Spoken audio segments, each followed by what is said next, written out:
नमस्कार दोस्तों आज की वीडियो में हम आपको एक ऐसी आईएएस बनी लड़की की दर्दनाक वीडियो दिखाने जा रहे हैं जिसको देखने के बाद आपका दिल और दिमाग हिल सकता है। लेकिन उससे पहले कुछ चंद लाइनें रख हौसला, वो मंजिल भी आएगा, प्यासे के पास चलकर समंदर भी आएगा, थक कर ना बैठ ए मंजिल मुसाफिर, मंजिल भी मिलेगी और मिलने का मजा भी आएगा। जी हाँ, यूपी के जौन में यही कोई तकरीबन रात हो रही थी और ये रात अपने साथ कड़ाके की ठंड लेकर आई। नव्या, जी हाँ नव्या शर्मा, जिसकी ख्वाहिश है आईपीएस बनने की, थी अपने दिन भर की पढ़ाई पूरी कर रात के खाने के इंतजाम के लिए रसोई घर में पहुंचती है। तभी उसकी नजर राशन के डिब्बों पर पड़ती है जिसमें अनाज का एक दाना भी नहीं बचा था। तभी दरवाजे पर खटखट की आवाज होती है और नव्या दरवाजा खोलती है और पाती है कि उसके पिता आंखों में आंसू लिए हुए और हाथ में एक फटी हुई किताब अपने ही घर में घुसते हुए। अचानक पिता की आंखों में आंसू देख नव्या घबरा जाती है और पूछती है कि क्या हुआ पापा। दरअसल नव्या के पिता पेशे से रिक्शा चलाते थे और आज दिन भर की कमाई कर अपने रिक्शा से घर लौट रहे थे कि तभी अचानक उनकी नजर एक बुक स्टॉल पर पड़ती है जहां पर एक किताब पर बड़े अक्षरों वाली शीर्षक में लिखा था, ऐसे बने आईएएस जयसिंगर। के पिता की नजरें इस किताब पर गईं। 12वीं पास नव्या के पिता अपना रिक्शा रोक झट से उस किताब का मूल्य दुकान वाले से पूछने लगते हैं और दुकान वाला नवे के पिता को एक रिक्शा चालक की हैसियत से देख हंस कर बोलता है कि यह किताब क्या करोगे, यह तुम्हारे काम की नहीं। नव्या के पिता 50 रुपए देकर उस किताब को खरीद लेते हैं। दरअसल आज दिन भर रिक्शा चलाकर कुल कमाई 750 रुपए हुई थी, जो रोज की अपेक्षा ज्यादा थी और खुशी खुशी वह उस किताब को अपने रिक्शे की सीट के अंदर डालकर पढ़ते ही है कि तभी वहां खड़े 3 लड़के, जो बड़ी देर से नव्या के पिता को किताब लेता देख रहे हैं, वे आकर रिक्शा पर बैठ जाते हैं और मुख्य डाकघर की ओर चलने को बोलते हैं। लेकिन नव्या के पिता जाने से मना कर देते हैं। फिर भी वे तीनों लड़के उन्हें झूठ देकर ले जाते हैं और रास्तों में बातों बातों में किताब के बारे में पूछते हैं कि तू इस किताब का क्या करेगा, तू तो अमीर, चल रिक्शा रोक। अब नव्या के पिता डर का रिक्शा रोक कर कहते हैं, आप लोग यहीं से चले जाओ, मुझे घर जाने दो। लेकिन शायद उन तीनों का इरादा कुछ और ही था और मैं उन्हें पकड़कर उनके जेब में बचे हुए 700 रुपए और मोबाइल फोन छीन लेते हैं और एक दूसरे से मजाक करते हुए सीट के अंदर रखी हुई किताब को निकालकर 3 भागों में बांटकर हंसते हुए एक एक ले लेते हैं। और उनमें से एक कहता है, एक भाग चाचा को दे दो, आईएएस बनेगा, और उन्हें लूटकर भाग जाते हैं। और अब जैसे यह बात न वह सुनती है, उसकी आंखों में भी आंसू आ जाते हैं और पिता से लिपटकर खूब रोती है। जहां एक और घर में अनाज का एक दाना भी नहीं बचा था, वहीं दूसरी ओर इतनी बड़ी दुविधा आ गई।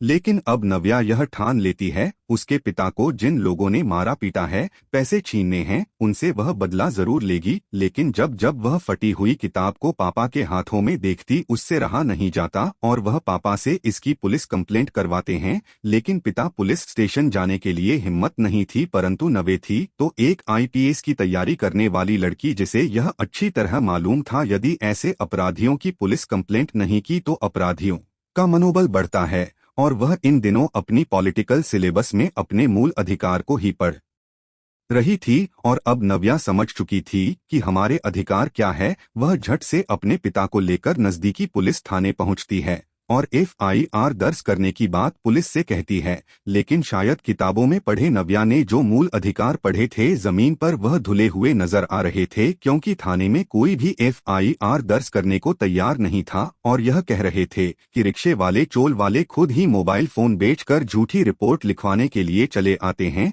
ये सब बातें सुनकर नव्य के कान खड़े हो जाते हैं। लेकिन आईएएस अधिकारी बनने वाली परीक्षा की तैयारी के लिए करने वाली नव्या झट से अपना मोबाइल निकालकर इंस्पेक्टर के सामने निकालकर वीडियो रिकॉर्ड करने लगी और पूछती है कि आप थाने के दरोगा हैं और आप इस वीडियो में सिर्फ इतना बता दें कि यदि कोई व्यक्ति अपनी समस्या परेशानी लेकर आपके पास आता है तो एफआईआर दर्ज क्यों नहीं की जा रही। यह देखते ही इंस्पेक्टर साहिब का चेहरा लाल हो गया और तम तम आती हुई आवाज में उन्होंने बोला कि आप मोबाइल नीचे करिए। और तुरंत ही नव्या के पिता की तहरीर पर प्राथमिक यानी कि एफआईआर दर्ज हो जाती है। लेकिन थानेदार साहब नव्या को उसकी औकात बताने की धमकी पहले ही दे चुके थे, पर नव्या ने लोकतंत्र के 5वें स्तंभ के रूप में जाने जाने वाली सोशल मीडिया का डर दिखाकर फिर तो लिखवा दिया और घर चले आए। नव्या जैसे ही घर पहुंचती है उसकी नजर पिता की लाई हुई उस फटी हुई किताब पर गई और उसकी आंखें फिर से भर आई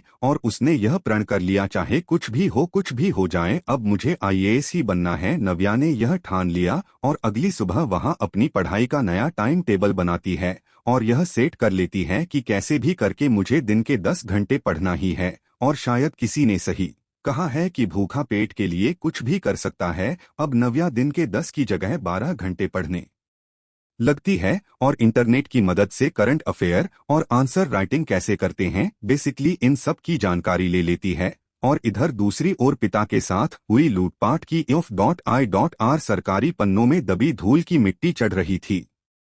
यानी कि पुलिस भी यह मान चुकी थी कि जब जब जो होना है तब तब सो होगा और समय भी बीत जाता है और यूपीएससी की यानी कि आईएएस की ब्रिलियंट परीक्षा का दिन भी आ जाता है और नव्या अब ब्रिलियंस परीक्षा देती है और वह ब्रिलियंस पास हो जाती है। अब मेंस परीक्षा की बारी थी। कहते हैं कि यूपीएससी के मेन परीक्षा में आप तभी अच्छा कर पाओगे जब आप लगातार लिखने की प्रैक्टिस करते हो, साथ ही साथ न्यूज़पेपर में निकले आर्टिकल संवाद भी पढ़ते हो। और नव्या ने तो इंटरनेट टॉपर्स की कॉपी देखकर उसी तरह लिखने की खूब प्रयास किया था कि मेंस परीक्षा का दिन भी आ जाता है और नव्या मेंस परीक्षा भी उत्तीर्ण कर लेती है। अब बारी इंटरव्यू की थी। एक रिक्शे वाले की बेटी अपनी कड़ी मेहनत से इंटरव्यू तक पहुंचती है। आज जब नव्या इंटरव्यू देने के लिए जाने के लिए तैयार हो रही थी तो उसकी नजर उस फटी हुई किताब पर पड़ती है जिसके 3 टुकड़े कर बदमाशों ने एक हिस्सा पिता को दे दिया था कि नव्या की आंखें फिर से भर आती है और इंटरव्यू भी खत्म हो जाता है।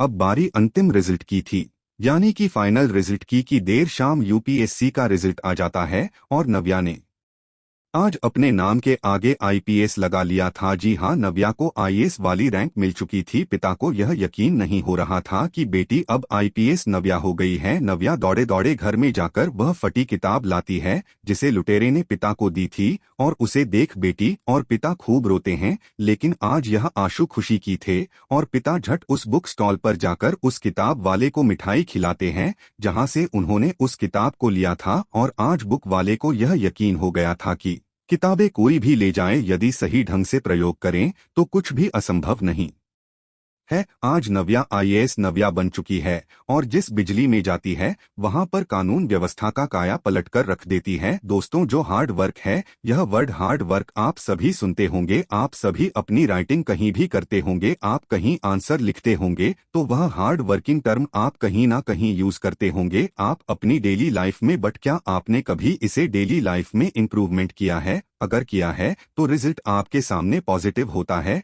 अगर आप किसी भी क्षेत्र में, यह नहीं कि यूपीएससी की कर रहे हो, आप कोई भी एग्जाम, अब कोई भी बिजनेस कर रहे हो, कुछ भी आप बिजनेस कर रहे हो, वहां हार्ड वर्क करते हैं, उसका रिजल्ट पॉजिटिव आता ही है। आज नहीं तो कल उसका रिजल्ट पॉजिटिव होता ही है। हार्ड वर्क करें और एक दिन अपने ड्रीम निर्धारित कर रखा है उसे पाए। मुझे उम्मीद है कि आप इस वीडियो को अधिक से अधिक शेयर करें और चैनल को सब्सक्राइब जरूर करेंगे।